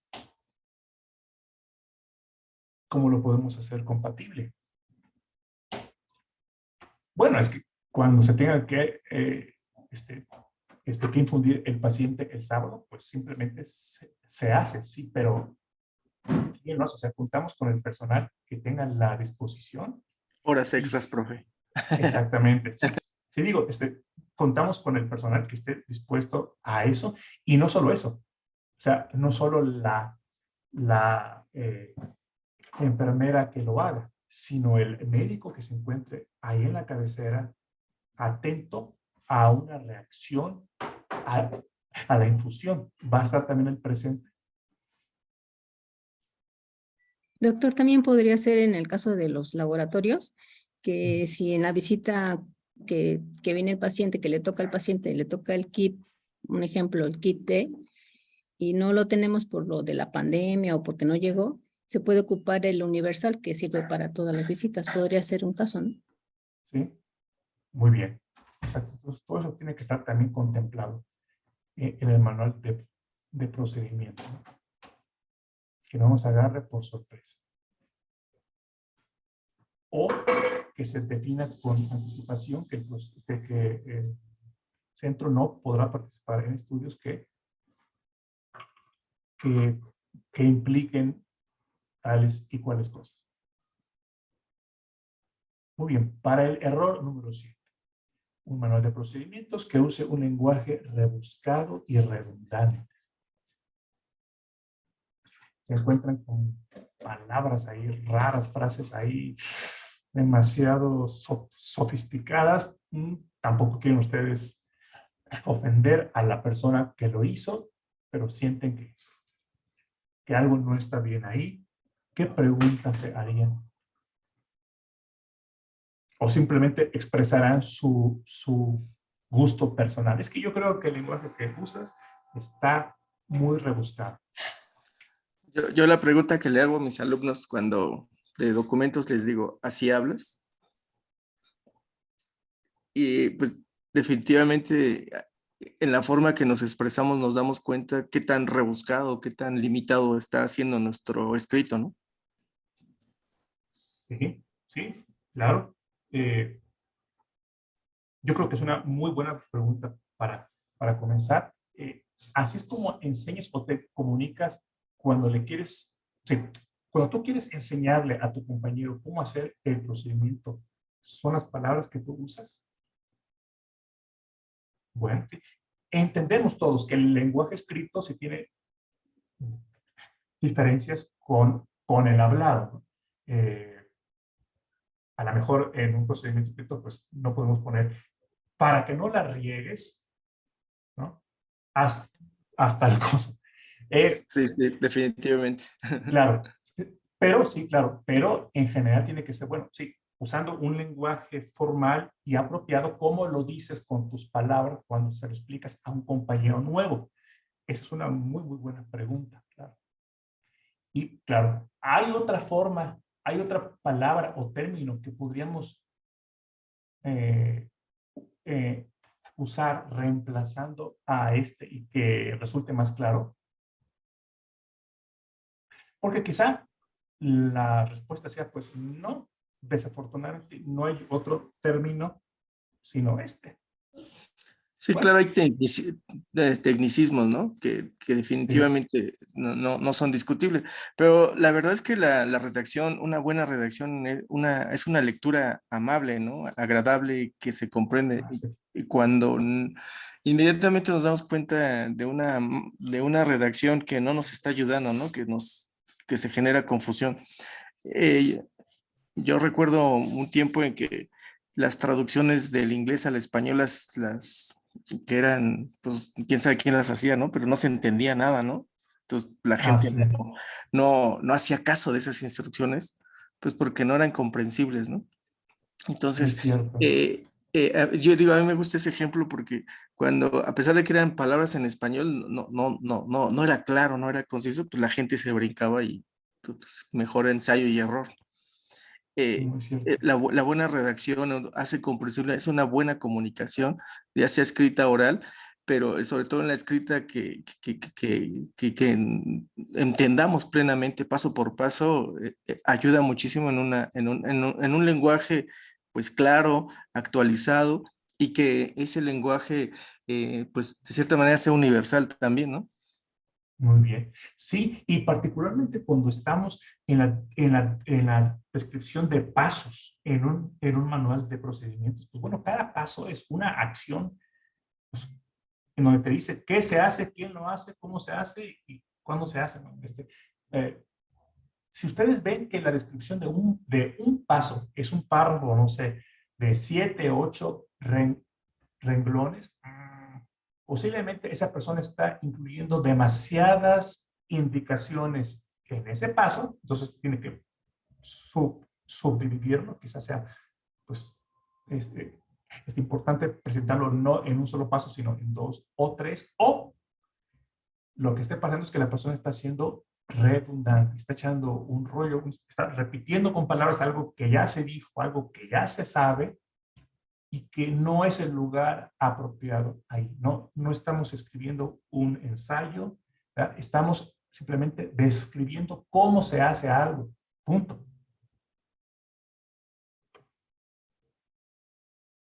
Ok. Entonces, sí, chequen. Cuando vean un solo paso descrito en un párrafo extenso, piensen, no puede estar escrito en la mitad de la extensión de esto. Recuerden, mientras más largo se haga, pues menos la gente lo lee, y la que lo lee menos la comprende, surgen más dudas, etc. Muy bien, y pasamos al último.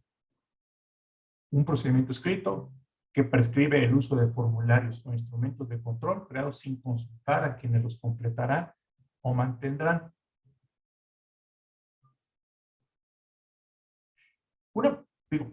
Una pregunta directa es, ¿ya lo consultaste con las personas que lo completaran? Claro, pero quizá una forma un poquito más amable, pero también que ayuda a las personas a pensar, en vez de, ya lo consultaste, porque ya lo consultaste es como, ya cumpliste con la norma o se te pasó, ¿no? Y las personas pueden tomar una actitud un poquito defensiva, como, estaba a punto ¿no? de consultarlo, pero es que en realidad lo hice yo tan fácil que no creo realmente que represente un problema para nadie. Yo creo que un niño de kinder lo entiende, ¿no? Entonces, para no entrar con ese tipo de resistencias en la persona que lo hizo, no sé qué se les ocurra preguntar.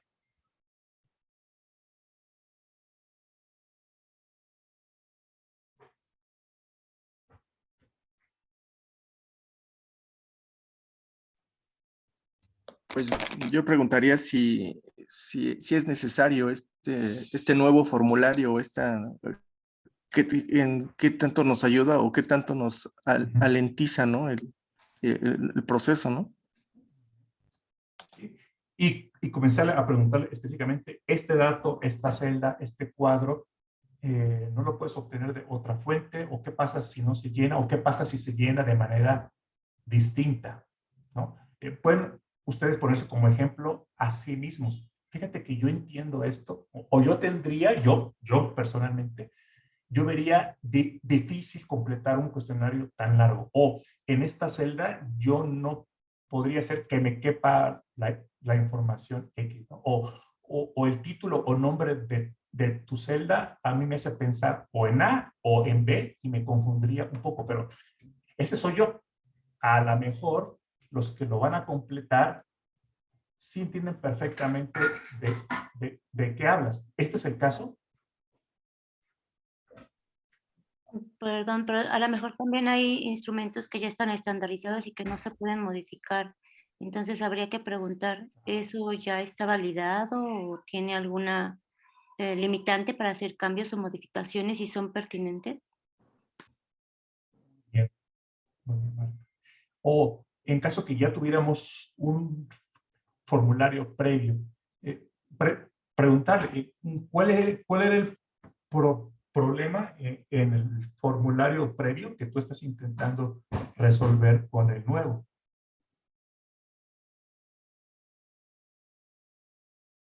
Entonces, ahí ya les pueden contar. Bueno, es que en el viejo no se le preguntaba a la persona de farmacia A, B, C, D. Y como no se le preguntaba A, B, C, D, ¿qué pasaba? No, pues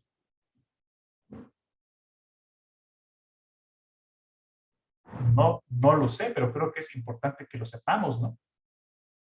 Bueno, quizá no pasaba nada porque esos datos ya estaban consignados en esta otra fuente. Entonces, pues pensemos, a lo mejor sí has visto que hay un problema importante que surge de no tener los campos A, B, C, D en el formulario. Pero si no has visto que se ha presentado ningún problema hasta ahora, pues preguntemos a la gente que lo está haciendo, ¿y qué te parece si lo hacemos entre los dos? ¿Qué tal si le preguntamos de dónde traían esos datos A, B, C, D, ¿no? Siempre tratando de ser una parte de la solución. o inclusive hacer la pregunta sobre su experiencia con el formulario. Por ejemplo, ¿ya tuviste oportunidad de ponerlo a prueba o de pilotearlo en un caso real? Todavía no, pero estaba pensando, pues qué padre que estás pensando en primero ponerle una prueba con datos reales, ¿no? Y te sugiero que así como haces la prueba contigo, ¿qué te parece si la prueba también la extiendes con 2 o 3 personas más? ¿Cómo ves? No, pues, buena idea. De acuerdo.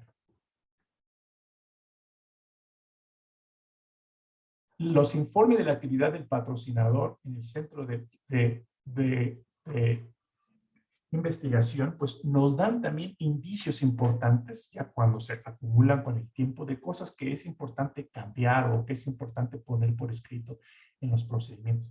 O sea, tenemos que mantenernos atentos a esta información de primera mano de los monitores que envía la industria para hacer un control de calidad del estudio. Entonces, casi todos ellos primero someten un informe. ¿Sí? Discúlpeme, antes de que continúe, una pregunta. ¿El manual de procedimientos es confidencial? Porque, bueno, una vez me pidieron que se lo pidiera yo al comité y solamente me mandaron una carta de que era confidencial, pero me imagino que sí, por el trabajo que conlleva hacer un manual de procedimientos. Gracias. Pero es válido que solamente me mandaron una carta diciendo que era confidencial, que sí existía, pero que era confidencial.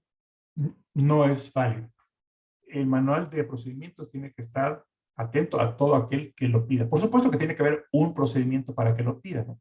Posiblemente pidan, quieran saber quién lo pide y con qué propósito. O sea, no pide la ley que se ponga en un portal para que entre un ama de casa cualquiera, una persona que nada tiene que ver con la investigación clínica y lo cheque. No exige la ley eso, no. Pero sí a quien lo solicite dentro del ámbito de la investigación, se trate de una autoridad de salud, se trate de otro comité de ética, se trate de un investigador, se trate de, pues, no sé, quizá de otro comité dentro del propio hospital, inclusive un paciente que es un participante del estudio. Claro que sí lo puede pedir. ¿Qué no puede revelar el comité? Minutas, eso sí, ¿no? ¿Qué se debatió, qué se concluyó? Porque eso sí es absolutamente confidencial.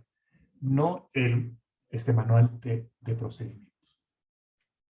Ok, gracias. ¿Y eso también aplicaría en el centro de investigación? Para el centro, yo no conozco ley. Yo creo que sí tiene que estar bajo la jurisdicción y políticas del centro. O sea, como el centro lo decida. Pero qué bueno que lo pregunta, porque también entonces sería pertinente que exista una política, ¿no?, al respecto. Por supuesto que se supone que el centro, como es un sistema de control de calidad, tiene que estar accesible para los posibles auditores, para el patrocinador. Por supuesto que para ellos sí. Ok, gracias. Bueno, aparte del informe interno de sus actividades, generalmente también se acompaña de un informe al investigador principal, que incluye los hallazgos y riesgos que pueden comprometer la calidad del estudio o la seguridad de los pacientes. Recomendaciones sobre acciones preventivas o correctivas. También el estado general que lleva el reclutamiento en su centro y en el mundo. Los aspectos pendientes de revisión. Aquellas cosas que él no pudo, no tuvo tiempo, no tuvo acceso para checar en su última visita, pero que es importante que se chequen en la próxima. Y también todo aspecto relacionado con el cumplimiento de los aspectos de contratos financieros. Okay. Entonces, en la sección que tiene que ver con los efectos que pueden comprometer la calidad del estudio, pues es importante que el investigador lo sepa. Y aunque no marca la ley que es obligación del investigador pasarlos a su comité, tampoco hay algo que lo prohíba o que lo considere como un documento confidencial exclusivamente para el investigador. O sea que si el comité considera que ahí puede tener elementos importantes para saber cómo se está conduciendo el estudio, pues también puede pedirse.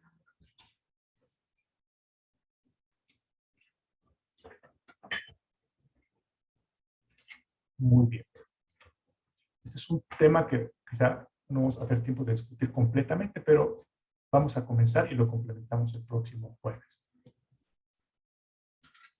De acuerdo con la definición, ¿cuáles son las obligaciones del investigador? La primera es que tiene que estar calificado. Y estar calificado significa que lo es por su titulación, por su formación y su experiencia, que son cosas distintas. La titulación, bueno, qué tipo de especialista es. Está formado específicamente para este tipo de condiciones, en caso que así se exija por las características del protocolo. Y finalmente, bueno, ha tenido experiencia en este tipo de protocolo. ¿Cómo es que lo muestra? ¿Cómo es que lo muestra ante el comité? Pues mediante currículum vitae. Tiene que estar actualizado. No necesariamente tiene que acompañarse de toda la documentación que lo sustente, a menos que así lo determine el patrocinador o el comité o las autoridades. Generalmente, en el 90% de los casos, pues, es un resumen bastante conciso de un par de páginas.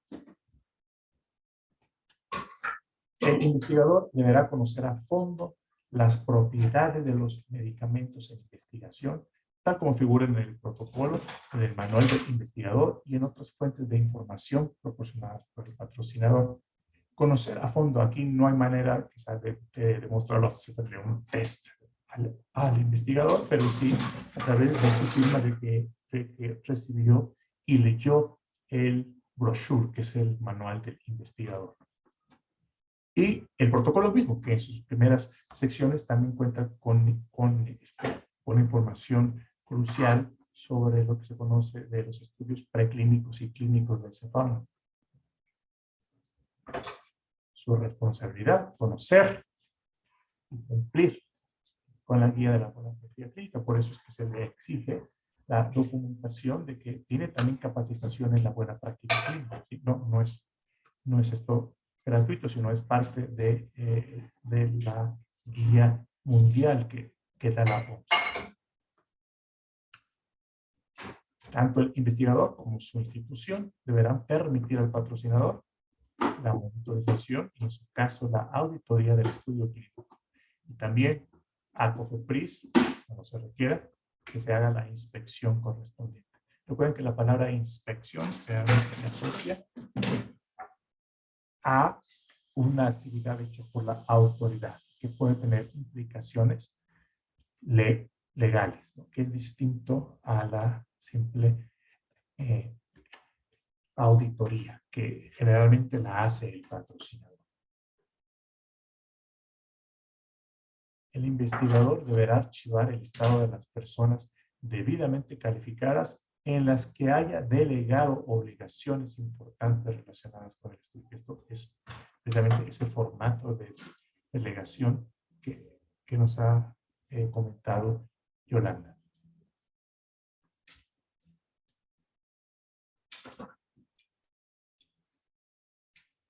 El investigador deberá ser capaz de demostrar su capacidad para reclutar el número requerido de sujetos. De no ser así, ¿qué está pasando? Pues que el investigador puede estar retrasando el análisis final de los datos y, por lo tanto, las conclusiones a las que se llegue sobre la utilidad o riesgos del fármaco en cuestión. Puede ser que por participar en ese centro, pues se dejó afuera a otro.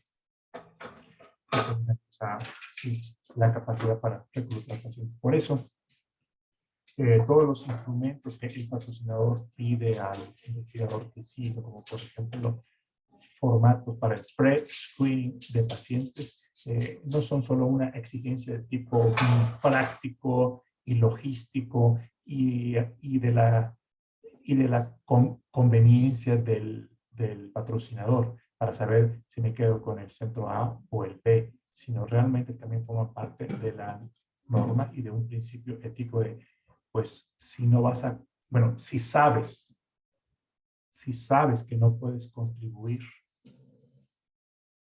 con el número de pacientes, con el tamaño de muestra que te pide el protocolo, con el fin de cumplir, con el fin de contestar las preguntas científicas, pues entonces no, no digas que puedes participar.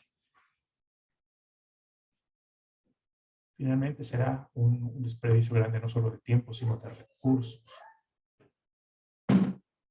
El investigador deberá disponer de tiempo suficiente para realizar y completar el estudio dentro del tiempo convenido, disponer del personal calificado y de las instalaciones necesarias, todo lo cual tiene que ser comprobado tanto por el patrocinador como por el comité de ética como por COFEPRIS. Y el investigador deberá garantizar que todas las personas que participan en el estudio están informadas correctamente del protocolo, medicamentos de investigación y de sus tareas y obligaciones en relación con el estudio. Por lo tanto, en caso de auditoría, jamás podría dar como excusa que esa persona no sabía. Yo sí estaba capacitado, pero esa persona que formaba parte de mi staff, no, porque es tu responsabilidad que no le des un cargo, que no le asignes una tarea a alguien que no se encuentra debidamente capacitado en el protocolo, en los fármacos que va a administrar, en los procedimientos que va a realizar. Muy bien, aquí entonces dejamos la sesión de hoy. No sé si tengan algún comentario o pregunta final. Muchas gracias, Doc.